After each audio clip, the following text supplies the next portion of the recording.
Good morning students, कैसे हो? क्या हाल? बढ़िया। 2 दिन से क्लास लेकर नहीं आए हम, उसके लिए एक्सक्यूज। चलो अपन चलते हैं टॉपिक पे। लास्ट क्लासों में अपन ने पढ़ लिया आवेश के बारे में, आवेश की खोज, आवेशों के गुणधर्म, आवेश की विधियां, आवेशन की पता लगाने के तरीका। ठीक है, अब अपन चलते हैं एक नियम के अंदर, जो नियम है कूलॉम का नियम, कूलॉम्स लॉ।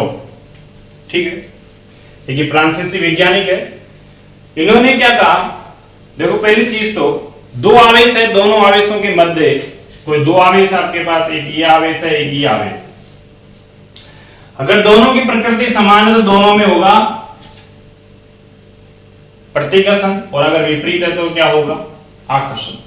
यानी कि दो आवेशों के मध्य आकर्षण या प्रतिकर्षण होता है, यानी बल होता है, आकर्षण बल भी हो सकता है, प्रतिकर्षण बल भी हो सकता है, जिसको अपन क्या कहेंगे? विद्युत बल।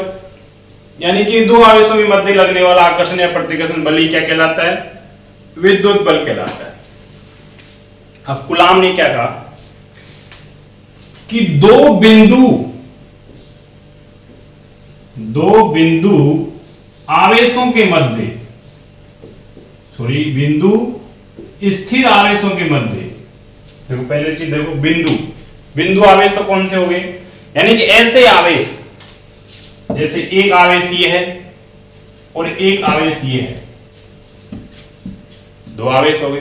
तो ऐसे आवेश जिनका आकार या विमाएं, कैसे लंबाई, चौड़ाई, ऊंचाई, गुणाई जो भी आती है, विमाएं उनकी मध्य की दूरी की तुलना में उपेक्षणीय हो, नगण्य हो, तो वो आवेश जो होते हैं वो कहलाते हैं बिंदु आवेश। ठीक है ना? यानी कि ऐसे आवेश जिनका आकार उनकी मध्य की दूरी की तुलना में क्या हो? नगण्य हो, तो वो आवेश कौन से आवेश कहलाएंगे? बिंदु आवेश। तो कूलॉम साहब ने पहली चीज तो कहा कि दो बिंदु आवेश होने चाहिए और स्थिर होने चाहिए, गति नहीं करनी चाहिए। तो अपन स्थिर विद्युत की पढ़ रहे हैं, सीधी सी बात, अपन स्थिर आवेशों की बात करेंगे। तो कूलॉम ने क्या कहा कि दो स्थिर बिंदु आवेशों के मध्य, तो मान लेते हैं एक आवेश है आपके पास Q1 और दूसरा आवेश है Q2, दोनों स्थिर है।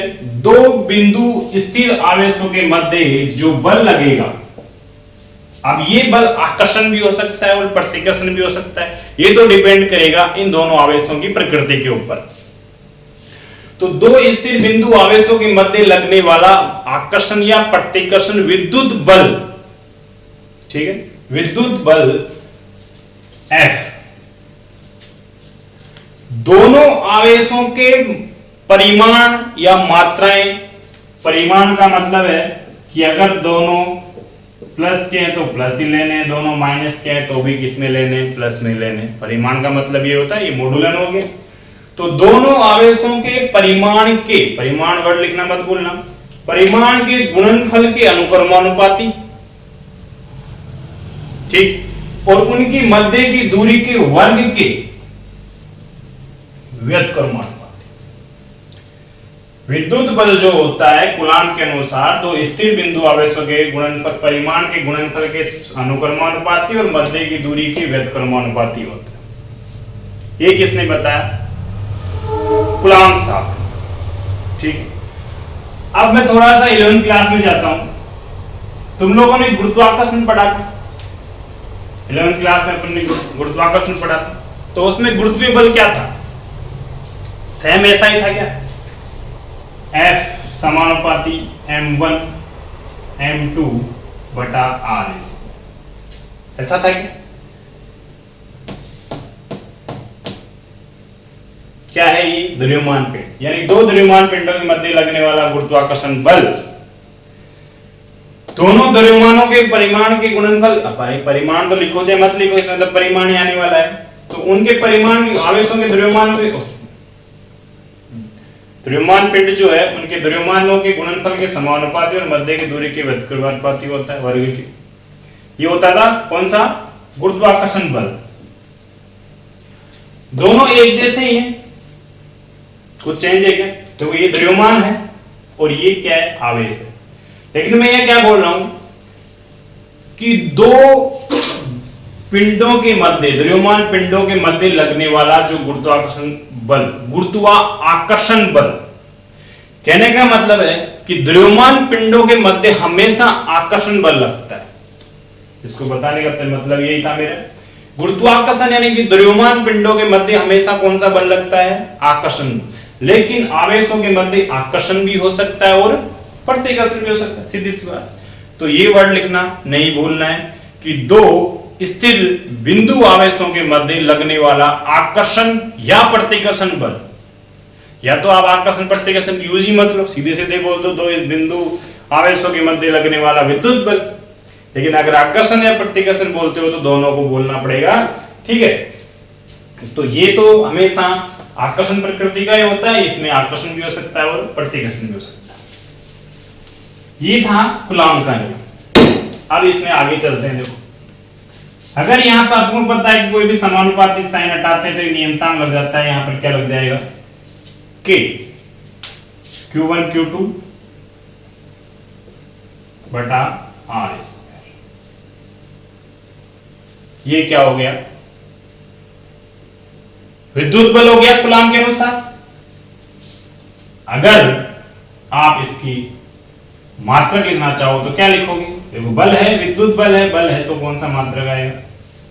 न्यूटन आएगा। अब देखिए K, यहां पर K क्या चीज है? K एक समानुपाती नियतांक है, जिसे कूलॉम नियतांक भी कह सकते हो। और इसका जो मान होता है, K का मान, वो होता है 1/4 पाई एप्सिलॉन नॉट। ये जो साइन है वो है एप्सिलॉन, एप्सिलॉन भी बोल सकते हो, साइनल, एप्सिलॉन। K का जो मान होता है वो होता है 1/4 पाई एप्सिलॉन। अब एप्सिलॉन क्या है? देखिए, एप्सिलॉन जो है वो है विद्युतशीलता। अब विद्युतशीलता का मतलब क्या है, ये भी थोड़ा सा देख लो। देखो, अगर किसी पदार्थ को अपन आवेशित करते हैं, यानी किसी पदार्थ में आवेश उत्पन्न करते हैं, तो उसकी प्रकृति क्या होती है? किसी वो उसका विरोध करता ही करता है। देखो, कोई भी चीज किसी में सेटअप करी जाती है तो वो जो जिसमें सेटअप करते हैं वो उसका विरोध करती है। हालांकि अपने पास सेटअप करने का पावर ज्यादा है, अपन उसको सेटअप कर देंगे। जैसे किसी कट्टे में अगर गेहूं भरते हैं तो गेहूं जब भरने लगते हैं तो वो बाहर भी आते हैं, लेकिन अपन क्या करते हैं? पावर लगा के पूरा भर देते हैं, बिल्कुल पैक कर देते हैं, बांध देते हैं, ठीक है। यानी कि वो विरोध तो करता ही है ना उसको भरने का, बस यही है। तो किसी पदार्थ में अगर अपन विद्युत क्षेत्र उत्पन्न करें या आवेश दिया जाए उसमें, तो वो जो आवेश देंगे या विद्युत क्षेत्र उत्पन्न करेंगे तो जो वो पदार्थ उसका विरोध करेगा। अब वो विरोध कितना कर रहा है, क्या कर रहा है, वो उसका मापन ही या उसका मान ही क्या कहलाता है? एप्सिलॉन, ठीक है। यानी सीधी सीधी भाषा में बात करो तो किसी पदार्थ में अगर आवेश उत्पन्न किया जाता है तो आवेश उत्पन्न करने पर जो विरोध का वो अनुभव करता है, उसका मापन या उसका मान ही या उसका माप ही कितना करता है, वो क्या कहलाता है? विद्युतशीलता, ठीक।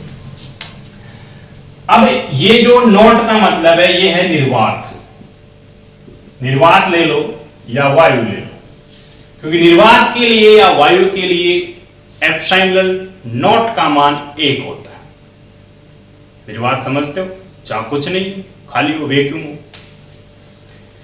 अगर निर्वात के लिए इसका मान निकाले तो वो आता है 9 × 10⁹ मैथमेटिकल तरीके से, ठीक। मात्रक की बात करें, मात्रक क्या निकल कर आता है? देखो इधर किसका मात्रक चाहिए मुझे? K का मात्रक चाहिए। R इधर गुणा हो जाएगा FR स्क्वायर, Q1 Q2 नीचे रहेंगे बराबर K। इसके लिए कौन आता है? न्यूटन। दूरी है मीटर स्क्वायर, आवेश है कूलॉम, फिर एक coulomb square newton metre square बटा कूलॉम स्क्वायर। तो इसका मात्रक क्या आ जाता है? न्यूटन मीटर स्क्वायर प्रति कूलॉम स्क्वायर, ठीक है। अगर मैं सिर्फ इसका मान निकालना चाहूं एप्सिलॉन नॉट का, इसका भी निकाल सकते हैं। इसको इधर गुणा करें एप्सिलॉन नॉट 1/4πk। ठीक है ना? 4πk का अगर मान रखकर कैलकुलेट करेंगे तो इसका मान आता है 8.85 10⁻12। मात्रक उल्टा हो जाएगा k से, तो इसका मात्रक इसका उल्टा कर दे तो ये लो उल्टा हो गई। तो ये हो जाता है आपके पास कूलाम का नियम। समझ रहे हो? अब इसको अपन सही तरीके से पढ़ लेते हैं, थोड़ा समझ में आ गया होगा कि कूलाम साहब ने विद्युत बल के लिए एक नियम दिया, स्थिर आवेश होने चाहिए और दूसरा बिंदुवत आवेश होने चाहिए। ठीक है, उसने क्या कहा, दो स्थिर बिंदु आवेशों के मध्य लगने वाला आकर्षण या प्रतिकर्षण विद्युत बल जो होता है दोनों आवेशों के परिमाण के गुणनफल के समानुपाती, अनुक्रमानुपाती बोल सकते हो, तथा बीच की दूरी के वर्ग के व्युत्क्रमानुपाती होता है। ठीक है, ये लो अगर समानुपाती साइन हटाते तो नियतांक हो जाएगा k, जिससे अपन कहेंगे कूलाम नियतांक या समानुपाती नियतांक। इसका जो मान होता है निर्वात में होता है 9 × 10⁻⁹ या 1/4 पाई एप्सिलॉन नॉट जो होगी विद्युतशीलता। ठीक है, अब चलो इसको अपन लिखते हैं। ठीक है, तो कूलाम का नियम, इसके अनुसार दो स्थिर बिंदु आवेशों के मध्य लगने वाला आकर्षण या प्रतिकर्षण बल दोनों आवेशों के परिमाणों के गुणनफल के समानुपाती में उनके मध्य की दूरी के वर्ग के व्युत्क्रमानुपाती होता है। ठीक है, माना दो आवेश q1 व q2 परस्पर r दूरी पर स्थित है या रखे हुए हैं, तो इनके मध्य लगने वाला जो विद्युत बल होगा दोनों आवेशों के गुणनफल के समानुपाती, परिमाण के और दूरी के वर्ग के व्युत्क्रमानुपाती। मान लो ये दो आवेश हैं, ये q1 है, ये q2 है, और दोनों की मध्य की दूरी कितनी है, r है।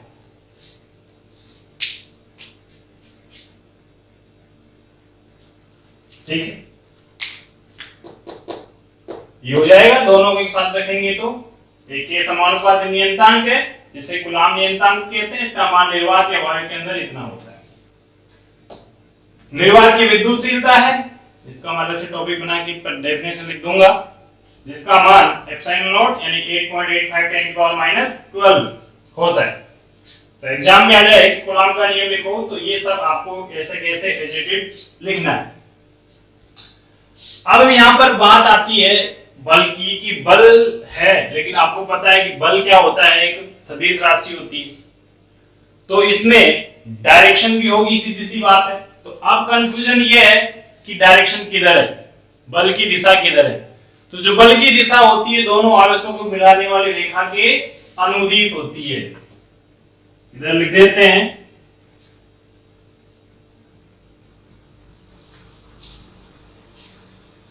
बल की दिशा दोनों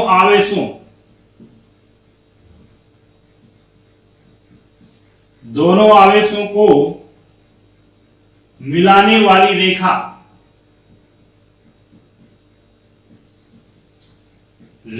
के अनुदिश। देखो अनुदिश का मतलब, जैसे एक आवेश ये है और एक आवेश ये है। अगर मैं बात करूं कि Q1 के कारण Q2 आवेश पर लगने वाला बल, तो Q1 के कारण Q2 पर निकालूंगा तो Q1 के कारण Q2 पर, रेखा ये है तो इधर हो जाएगी। Q2 के कारण Q1 पर तो फिर इधर हो जाएगी। ठीक है, अगर प्लस माइनस होगा तो अब मैं सदिश निरूपण करेंगे, उसके अंदर कर लेंगे ये चीज। तो इसको लिख लो। अब मैं एक बार और, निर्वात के अंदर ये हो गया, माध्यम में हो तो कितना होगा, और अगर आपके पास विद्युतशीलता की डेफिनेशन क्या होगी मैं लिख देता हूं, इसको नोट कर लो।